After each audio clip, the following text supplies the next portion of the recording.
Hello. आज हम लोग कॉम्प्लेक्स नंबर का 4th क्लास करने वाले हैं। आज का हमारा टॉपिक होगा आर्गुमेंट और amplitude of a complex number. हम लोग उसको डिटेल्स में पहले समझेंगे, फिर उसका एक शॉर्ट मेथड बनाएंगे कि कैसे हम लोग आर्गुमेंट फाइंड करते हैं। चलिए पहले हम लोग उसको डिटेल्स में समझते हैं कि आर्गुमेंट और amplitude of a complex number क्या होता है। ओके, द आर्गुमेंट और amplitude of a complex number z is equal to x plus i y. अगर कोई मेरा कॉम्प्लेक्स नंबर है z is equal to x plus i y is the value of theta. ठीक है, जो angle theta होगा वो argument of a complex number z कहलाएगा। कब? Which satisfy the two equation, जो इस दो इक्वेशन को सेटिस्फाई करेगा। एक cos theta is equal to x by root under x square plus y square and second sine theta is equal to y by root under x square plus y square. Argument of z is denoted by arg z और amplitude z. Short में इसको हम लोग ARG Z लिखते हैं या फिर AMP Z लिखते हैं। किसी भी कॉम्प्लेक्स नंबर का आर्गुमेंट बहुत सारा हो सकता है, जो ये 4th कोऑर्डिनेट में 360 को पार करके बार बार पार करके बहुत सारा आर्गुमेंट दे सकता है। लेकिन मुझे ऐसा आर्गुमेंट चाहिए जो 0 और 2 पाई के बीच में लाई करे और फिर इन दोनों इक्वेशन को सेटिस्फाई करे। ठीक है, चलिए इसको समझते हैं कि आर्गुमेंट ऑफ कॉम्प्लेक्स नंबर क्या होता है कि एग्जांपल से हम लोग समझते हैं। देखिए मेरे पास एक क्वेश्चन है। ठीक है, इस क्वेश्चन को हम डिटेल्स में समझते हैं कि क्या करना क्या है। Find the argument of z is equal to -1 minus i. Right, तो ये जो कॉम्प्लेक्स नंबर है पहले हम इसको प्लेन पे ड्रॉ करते हैं। ये मेरा इमेजिनरी एक्सिस है और ये मेरा रियल एक्सिस है। राइट, -1 और -i जो मेरा पॉइंट आएगा वो 3rd कोऑर्डिनेट में आएगा। Right, -1, -1 that is the imaginary axis and that is the real axis। Real part of complex number जो रहेगा वो रियल एक्सिस पे आएगा और imaginary part of complex number जो रहेगा वो इमेजिनरी एक्सिस पे आएगा। ठीक है, तो -1 और -i जो कॉम्प्लेक्स नंबर है वो 3rd कोऑर्डिनेट में आ रहा है। राइट, तो इसको हम लोग मिलाते हैं और ये जो हम जानते हैं, अच्छा ठीक है, पहले ये पॉइंट लेते हैं। ये मेरा नेगेटिव y एक्सिस है। तो ये जो मेरा डिस्टेंस है, ये मान लीजिए हम यहाँ पे ओरिजिन O लेते हैं, ये P लेते हैं और ये Q लेते हैं। O से जो P मेरा डिस्टेंस है वो -1 है और P से जो Q डिस्टेंस है वो भी -1 है और O से जो Q होगा वो मॉड Z के बराबर होगा। मॉडुलस का क्लास इसके पहले वाले लेक्चर में मॉडुलस का क्लास दे चुके हैं। अगर आपको मॉड Z फाइंड करना नहीं आता है तो आप मेरे इसके पहले लेक्चर को देखिए, उससे आपको समझ में आएगा कि मॉड Z कैसे फाइंड करते हैं। नाउ मॉड Z का वैल्यू होगा रूट अंडर 1 का स्क्वायर प्लस -1 का स्क्वायर दैट इज √2। राइट, अगर इस कॉम्प्लेक्स नंबर को कंपेयर करते हैं तो ये कॉम्प्लेक्स नंबर इस फॉर्म में लिखा हुआ है। दैट इज x का वैल्यू जो है वो -1 है और y का वैल्यू जो है वो -1 है और मॉड Z जो होगा वो root under x square plus y square. Right, ठीक है। अब हम लोग ये 3rd कोऑर्डिनेट में है और 3rd कोऑर्डिनेट में ये हमारा जो है आर्गुमेंट z फाइंड करना है और ये हमारा थीटा एंगल है। राइट, थीटा है तो पूरा 3rd कोऑर्डिनेट में जो एंगल होगा ये, इसी को हम कहेंगे आर्गुमेंट z। चलिए अब हम लोग कॉस थीटा का वैल्यू फाइंड करते हैं कि कॉस थीटा का वैल्यू फाइंड करते हैं, फिर समझते हैं कि क्या क्या करना है। पहले तो हमें समझना है कि जो कॉम्प्लेक्स नंबर दिया हुआ है वो कौन सा कोऑर्डिनेट में लाई कर रहा है, और वहाँ से हमें एक्स कोऑर्डिनेट और वाई कोऑर्डिनेट पता चलेगा। देन आप कॉस थीटा का वैल्यू फाइंड कीजिए। पहले कॉस थीटा जो आपका आने वाला है वो ध्यान दीजिए। हम लोग जानते हैं, अगर हम लोग बेसिक से बात करते हैं तो कॉस थीटा जो होता है वो बेस बाई हाइपोटेनियस के बराबर होता है, राइट। तो बेस यहाँ पे देखा जाए थीटा के रिस्पेक्ट में जो बेस है वो -1 है और हाइपोटेनियस √2 है। डेट इज यही वैल्यू है आपका x/√x² plus y²। Cos theta जो हमारा होगा वो होगा -1/√2। अब थीटा जो थर्ड कोऑर्डिनेट में लाई करता है और 1/√2 का वैल्यू होता है π/4। आप लिख सकते हैं यहाँ पर माइनस को छोड़ दीजिए और आप लिख सकते हैं π/4। Argument of a complex number पढ़ने के लिए आपको ट्रिग्नोमेट्री का पूरा बेसिक नॉलेज पता होना चाहिए कि थर्ड कोऑर्डिनेट में कॉस थीटा नेगेटिव होता है। अगर फर्स्ट कोऑर्डिनेट में जितना ट्रिग्नोमेट्रिक रेशियो है ऑल पॉजिटिव होता है, साइन यहाँ पर पॉजिटिव होता है सेकेंड कोऑर्डिनेट में, और थर्ड कोऑर्डिनेट में tan पॉजिटिव होता है, क्योंकि रेशियो जो है वो नेगेटिव पॉजिटिव कर देगा। नेगेटिव क्योंकि tan थीटा का जो वैल्यू होता है वो आपका y/x होता है, तो यहाँ y भी नेगेटिव है और x भी नेगेटिव है, तो थर्ड कोऑर्डिनेट में tan आपका पॉजिटिव होगा। और फोर्थ कोऑर्डिनेट में कॉस थीटा आपका पॉजिटिव होगा। क्योंकि आपका कॉस थीटा का फार्मूला होता है बेस बाई हाइपोटेनियस, तो बेस भी पॉजिटिव है और हाइपोटेनियस भी पॉजिटिव है, तो कॉस थीटा फोर्थ कोऑर्डिनेट में पॉजिटिव होगा। तो थर्ड कोऑर्डिनेट में कॉस थीटा नेगेटिव है, तो राइट यहाँ इसलिए रेशियो भी नेगेटिव आया है -1/√2, that is minus cos pi. अब आपको माइनस कॉस पाई को भी थर्ड कोऑर्डिनेट में रखना है, तो थर्ड कोऑर्डिनेट में आप कब जा सकते हैं? थर्ड कोऑर्डिनेट में जाने के लिए आपको पाई के साथ थीटा ऐड करना होगा, तो आप इसको लिख सकते हैं देयरफॉर। नेक्स्ट लाइन में आप लिख सकते हैं, राइट। थोड़ा सा ध्यान दीजिए, आपको समझ में आ जाएगा लिखना कैसे है। Cos theta is equal to minus cos pi को आप लिख सकते हैं cos pi plus π/4। Okay, that is आप जानते हैं कि cos pi plus theta is equal to होता है minus cos theta. Cos pi plus theta that is the third coordinate, और थर्ड कोऑर्डिनेट में कॉस थीटा नेगेटिव होता है। कॉस थीटा नेगेटिव होता है तो पाई है वो इवन या ऑड मल्टीपल ऑफ पाई जो होता है वो कॉस को चेंज नहीं करता है, तो आपका यहाँ पे होगा माइनस कॉस थीटा। तो माइनस कॉस थीटा को आप इस तरह से लिख सकते हैं। थर्ड कोऑर्डिनेट में जाना है तो ज़रूर आपको थीटा के साथ पाई ऐड करना पड़ेगा, तो माइनस कॉस पाई को एक दूसरे ढंग से लिख सकते हैं कॉस पाई प्लस π/4। अब आप कंपेयर कीजिए, आप इसको सॉल्व कीजिए, एलसीएम लीजिए, तो कॉस थीटा का वैल्यू होगा 5π/4, डेट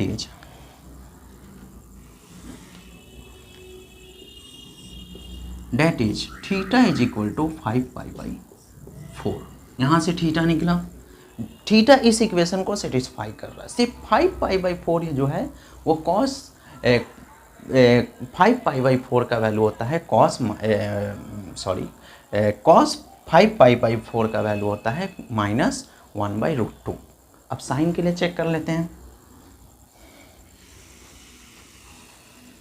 साइन के लिए जब लिखते हैं sine theta is equal to होगा y/√x² प्लस y²। y का वैल्यू अभी हम कोऑर्डिनेट से फाइंड किए -1, और √x² प्लस y² का भी वैल्यू होगा √2 is equal to sine theta.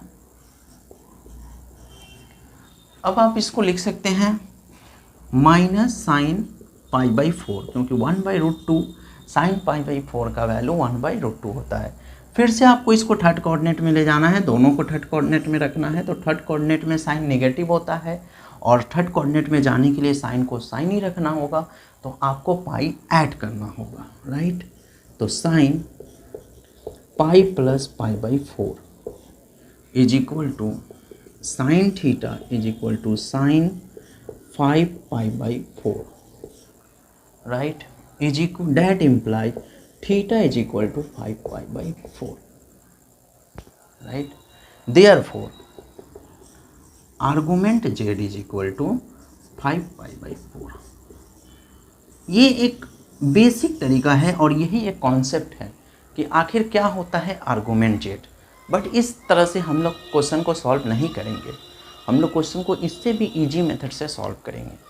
लेकिन इसमें समझना पड़ेगा कि क्वेश्चन कह क्या रहा है और आर्गुमेंट z होता क्या है।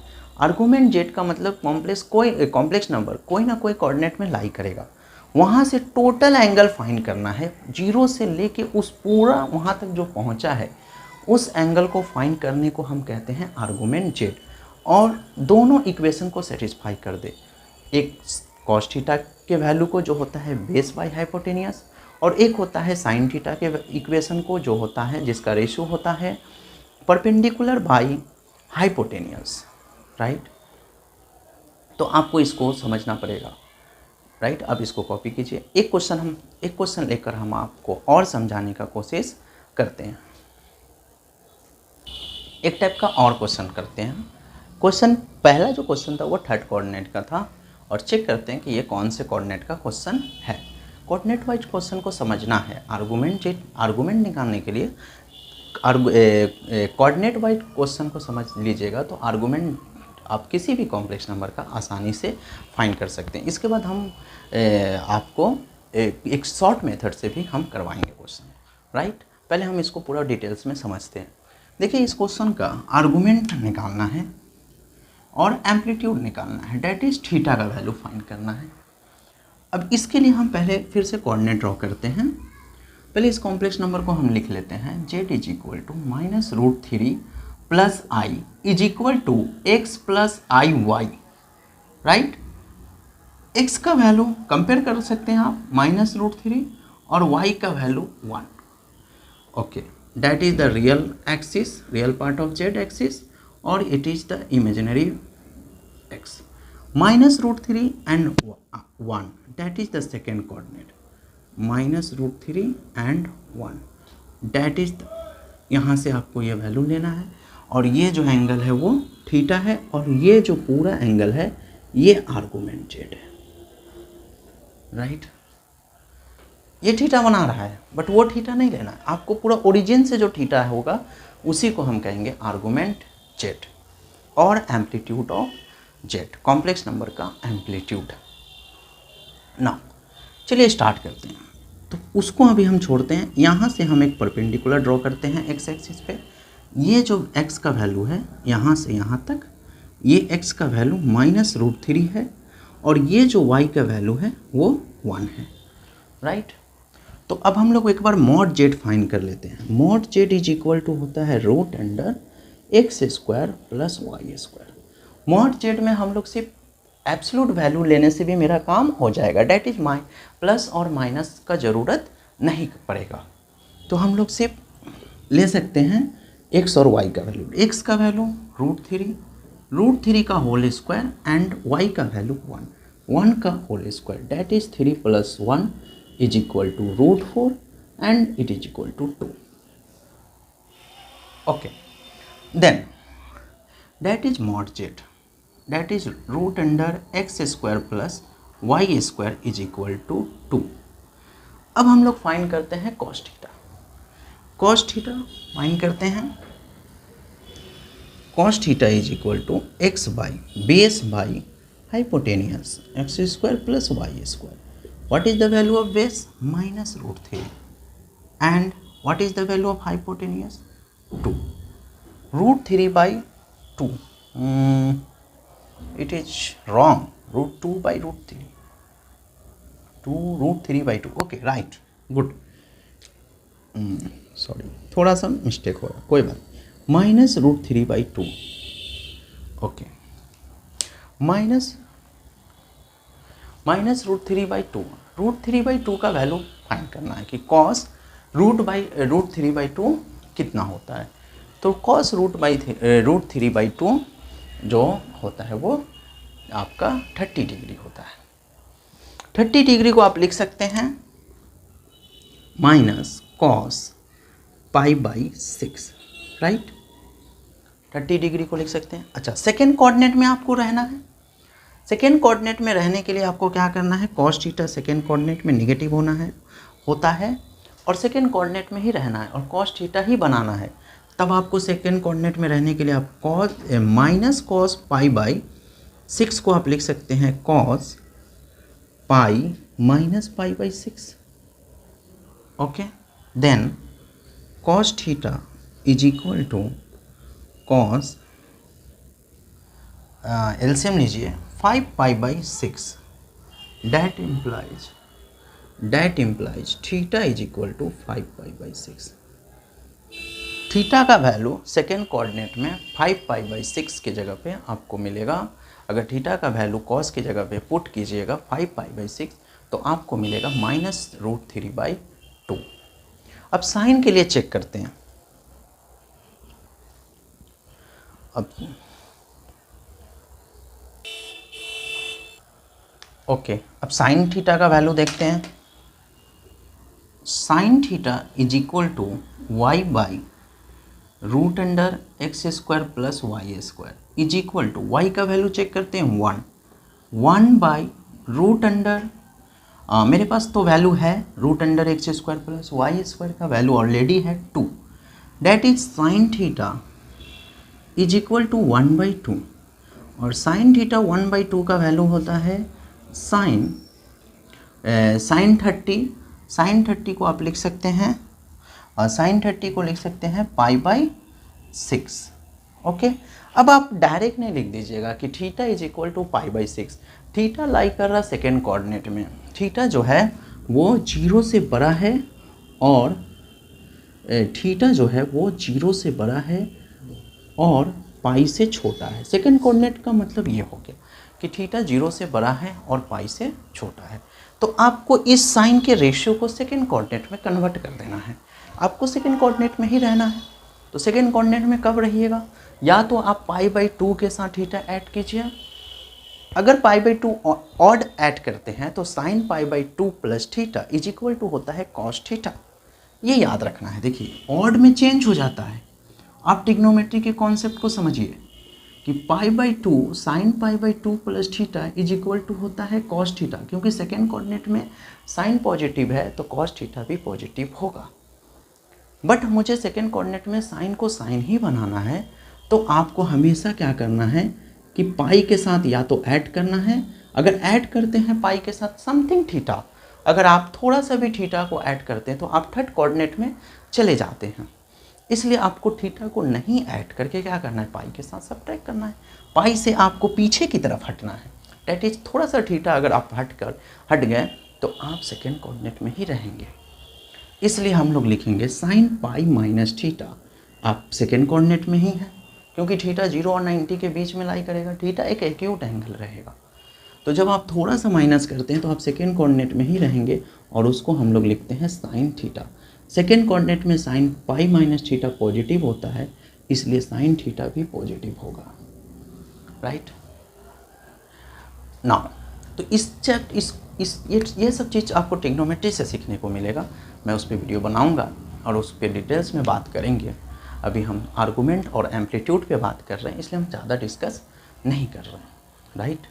चलिए अब ध्यान दीजिए, तो यहाँ से हम थीटा का वैल्यू फाइंड नहीं करेंगे। अब इसको भी हम क्या करेंगे, सेकेंड कोऑर्डिनेट में ले जाएंगे। Sine pi minus π/6, right. Pi में से अगर हम 30 डिग्री माइनस भी कर देते हैं तो पाई जो होता है वो 100 डिग्री के बराबर होता है, और 30 आप माइनस भी कर देते हैं, 30 माइनस कर देते हैं तो 150 डिग्री हो रहा, मतलब आप थर्ड कोऑर्डिनेट सेकेंड कोऑर्डिनेट में ही है ना। और पाई में हम जानते हैं कि चेंज नहीं होता है। देन आप फिर से एलसीएम लीजिए, that implies sine that implies sin theta is equal to sin 5 pi by 6, that therefore theta is equal to 5 pi by 6। देखिए दोनों में सेम आएगा थीटा का value, theta is equal to 5 pi by 6, मतलब 5 pi by 6 एक ऐसा value है जो दोनों इक्वेशन को सेटिस्फाई कर रहा। इसके अलावा कोई भी वैल्यू जो थीटा 0 और 2 पाई के बीच में है, कोई भी वैल्यू सेटिस्फाई नहीं कर रहा। इसलिए जो आर्गूमेंट और एम्पलीट्यूड ऑफ अ जेट जो कॉम्प्लेक्स नंबर इस कॉम्प्लेक्स नंबर का होगा वो होगा 5 pi by 6, right. Second coordinate में रहेगा तो कैसे करना है, इसके पहले वाला क्वेश्चन जो हम बताए हैं वो थर्ड कोऑर्डिनेट में कैसे रहेगा तो कैसे करना है। थर्ड कोऑर्डिनेट के लिए हम क्या किए, पाई के साथ ऐड किए थीटा को। सेकेंड कोऑर्डिनेट में क्या कर रहे हैं, पाई के साथ थीटा को माइनस कर रहे हैं। और चलते हैं अब फोर्थ कोऑर्डिनेट में, देखते हैं क्या करना पड़ेगा, राइट। एक क्वेश्चन और लेते हैं। ओके चलिए नेक्स्ट टाइप का क्वेश्चन करते हैं। देखिए इस क्वेश्चन को फिर से अब थोड़ा इस जल्दी करते हैं। फिर से आपका काम क्या है, आप z इज इक्वल टू लिख लीजिए, z is equal to √2 minus √2i, that is x plus i y. Compare कीजिए, x is equal to √2 and y is equal to minus √2, x positive y negative, that is the fourth coordinate. Okay, that is the fourth coordinate √2 minus √2। आप इसको मिलाइए, that is the theta but that is the argument z. Okay, ये जो angle होगा theta होगा, लेकिन argument Z चाहिए, वो मेरा असली थीटा है, राइट। यहाँ पे हम थीटा डैंस कर देते हैं। ओके, नाउ ये जो वैल्यू है x का वैल्यू √2 एंड y का वैल्यू माइनस √2, एंड आप मॉड जेड फाइंड कर लीजिए। मॉड जेड आपको लगेगा √√2 का square that is 2 and minus √2 का square that is also 2। Okay, यहाँ पे साइन का कोई ज़रूरत नहीं है, that is √4 that is 2, that is mod Z. Mod Z means distance between origin and complex number, that is O origin, that is point P। Okay, now अब हम लोग फाइंड करते हैं कॉस थीटा से स्टार्ट करते हैं, जल्दी जल्दी। Cos theta is equal to x by √x² plus y²। x का वैल्यू √2 एंड 2 कट करेंगे 1 बाई √2, बिकॉज 2 को हम लिख सकते हैं, 2 को लिख सकते हैं √2 इंटू √2। 2 का फैक्टर होता है √2 इंटू √2। नाउ कॉस थीटा मेरा क्या आया, कॉस थीटा आया 1 बाई √2, और 1 बाई √2 का वैल्यू होता है कॉस पाई बाई 4। बट हमें फर्स्ट कोऑर्डिनेट का पाई बाई 4 नहीं चाहिए, फोर्थ कोऑर्डिनेट का पाई बाई 4 चाहिए। तो कॉस पाई बाई 4 को कहाँ ले जाना है आपका, और कॉस थीटा फोर्थ कोऑर्डिनेट में पॉजिटिव होता है, इसलिए रेशो भी पॉजिटिव आया है। और कॉस थीटा को फोर्थ कोऑर्डिनेट में ले जाना है, इसलिए क्या करना पड़ेगा आपको, ये पूरा जो एंगल होता है वो 2 पाई होता है, तो 2 पाई में से थीटा को माइनस करना पड़ेगा, राइट। तो हम लोग लिख सकते हैं डैट इम्प्लाइज, यहाँ से स्टार्ट करते हैं, cos theta is equal to cos 2 pi, जो मेरा ये थीटा आया है that is 2 pi minus pi by 4। अब इसको एलसीएम लीजिए, cos theta is equal to cos 7 pi by 4। Okay, therefore theta is equal to 7 pi by 4। 7 pi by 4 जो है वो फोर्थ कोऑर्डिनेट का थीटा है, that is the argument of Z.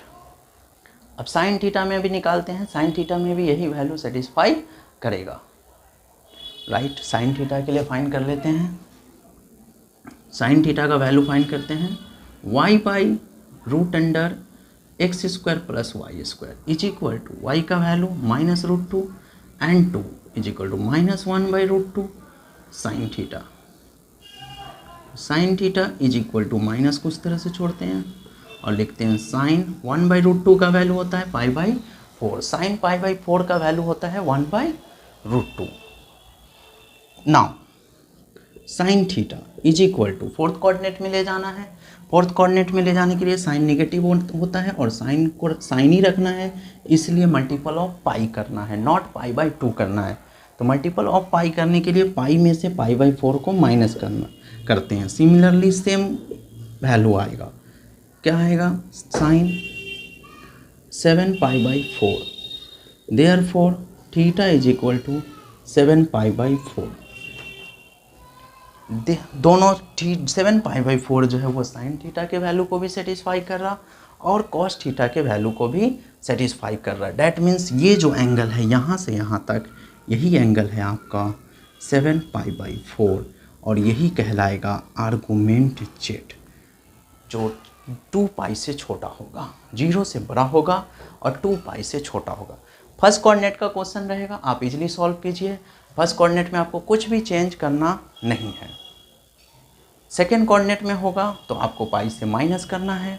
Third coordinate का question रहेगा तो पाई में ऐड करना है और फोर्थ कोऑर्डिनेट का क्वेश्चन रहेगा तो 2 पाई से माइनस करना है। अब हम इसका शॉर्टकट आपको बताते हैं और किसी भी क्वेश्चन को जल्दी कैसे सॉल्व करना है वो भी बताते हैं। चलिए अब हम लोग बात करते हैं रिजल्ट पे। आर्गुमेंट जेड का हम लोग 3 क्वेश्चन किए हैं। फर्स्ट कोऑर्डिनेट का क्वेश्चन हम आपको नहीं बताए हैं, सेकंड कोऑर्डिनेट का बताए हैं, थर्ड कोऑर्डिनेट का बताए हैं और फोर्थ कोऑर्डिनेट का बताए हैं। अब हम लोग इसी पे रिजल्ट पे बात करते हैं, राइट। आर्गुमेंट जेड जो हमारा आएगा, थीटा आएगा कब, जब थीटा फर्स्ट कोऑर्डिनेट में लाई करेगा, मतलब थीटा 0 से बड़ा होगा और पाई बाई 2 से छोटा होगा। अगर थीटा फर्स्ट कोऑर्डिनेट में लाई कर रहा है, क्वाड्रेंट में लाई कर रहा है, तो आपका ये रिजल्ट आएगा। ये वैल्यू आप डायरेक्ट लिखिए। सेकेंड कोऑर्डिनेट में लाई कर रहा है तो आप क्या कीजिएगा, पाई में से थीटा को माइनस कीजिएगा, ठीक है। कब, जब आपका थीटा पाई बाई 2 से या फिर, ठीक है, पाई 0 ले सकते हैं, 0 से बड़ा होगा, नहीं पाई बाई 2 ले लीजिए, सबसे अच्छा रहेगा। पाई बाई 2 से बड़ा है और आपका पाई से छोटा है, डैट इज सेकेंड क्वाड्रेंट। ये मुझे नहीं पता, अगर बुक में लिखता है 0 से बड़ा और पाई से छोटा तो आप वो भी चलेगा, और पाई से बड़ा और पाई से छोटा, पाई बाई 2 से बड़ा और पाई से छोटा, तो ये भी राइट है, राइट। अगर थर्ड कोऑर्डिनेट में लाई करता है तो आप उसको क्या लिखिएगा, पाई प्लस थीटा, और थीटा क्या हो रहा है, पाई से बड़ा है और 3 पाई बाई 2। थर्ड कोऑर्डिनेट में मीन्स 270 डिग्री, 270 डिग्री को लिख सकते हैं 3 पाई बाई 2। तो ये हो गया आपका थर्ड कोऑर्डिनेट। एंड लास्ट में फोर्थ कोऑर्डिनेट, तो 2 पाई माइनस थीटा करना पड़ेगा। कब, जब आप 3 पाई बाई 2 से बड़ा है और 2 पाई से छोटा है, that is fourth coordinate, that is fourth coordinate. Okay, now what is the theta?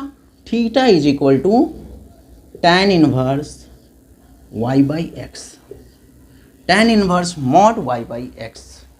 Okay, चलिए एक क्वेश्चन ले लेते हैं, इजी क्वेश्चन लेते हैं, राइट।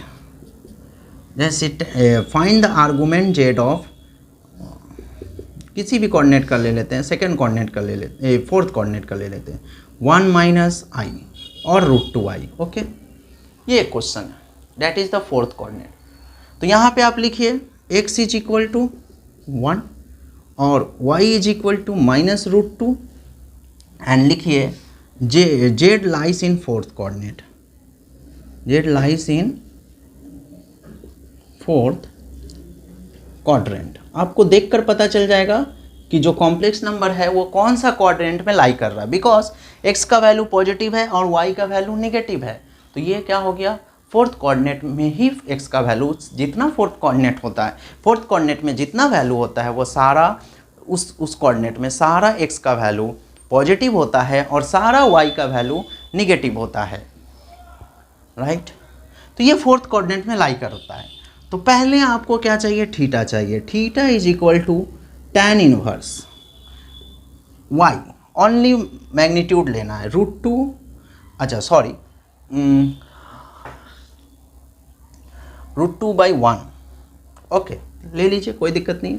√2/1, right, okay. ये भी एक थीटा है, इसका वैल्यू नहीं पता है क्योंकि थीटा का बहुत कम वैल्यू ही डिफाइन है। √2/1 का वैल्यू हम लोग नहीं निकाल सकते हैं। थीटा का tan इनवर्स 0 का वैल्यू डिफाइन है। tan इनवर्स 1/√3 का वैल्यू हम लोग निकाल सकते हैं विदाउट कैलकुलेटर, और tan इनवर्स √3 का वैल्यू निकाल सकते हैं। tan इनवर्स 90 का वैल्यू, tan इनवर्स इन्फिनिटी का वैल्यू हम लोग निकाल सकते हैं, और tan इनवर्स 1 का वैल्यू निकाल सकते हैं। बट tan इनवर्स √2 का वैल्यू नहीं पता है तो हम लोग इस तरह से छोड़ देंगे, क्योंकि हमारा आया है tan theta is equal to √2 आया है, that implies theta is equal to tan inverse mod √2, right. तो आप लोग थीटा निकालने के लिए tan इनवर्स का यूज कीजिएगा, और वैल्यू नहीं पता रहेगा तो उसी तरह से आप छोड़ दीजिएगा, राइट। तो ये हो गया थीटा। बट मुझे क्या चाहिए, फोर्थ कोऑर्डिनेट में है, आर्गूमेंट जेड होगा तो ये आर्गूमेंट देगा, देयरफॉर फोर्थ कोऑर्डिनेट का है तो आर्गूमेंट का फॉर्मूला ये बताए हैं, क्योंकि 2 से आपको माइनस करना पड़ेगा थीटा को। Therefore argument Z is equal to 2 minus theta, और थीटा का वैल्यू आया है आपका tan inverse √2, clear. tan inverse mod √2 वो भी एक थीटा है, आप कैलकुलेटर में पुट कीजिएगा tan इनवर्स √2 तो आपको एक वैल्यू मिलेगा, उसमें से आपको 2 में मिल जाए। रेडियन में निकाल सकते हैं, डिग्री में भी निकाल सकते हैं, माइनस करके उसको रेडियन में या फिर डिग्री में लिख सकते हैं।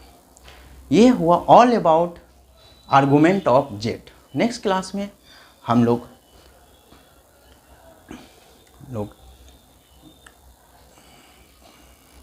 पोलर फॉर्म पर हम लोग आगे डिस्कस करेंगे, और principal value of argument Z भी फाइंड करेंगे। ओके, मिलते हैं फिर नेक्स्ट क्लास में नए टॉपिक के साथ। तब तक के लिए थैंक यू, और आप लोग मेरे चैनल को लाइक कीजिए, सब्सक्राइब कीजिए, अपने दोस्तों में शेयर करना ना भूलें, और कमेंट में बताइए कि आपको कौन से चैप्टर या फिर कौन से टॉपिक पे आपको वीडियो चाहिए। मैं आपको उस टॉपिक पे वीडियो बना दूंगा। तब तक के लिए थैंक यू।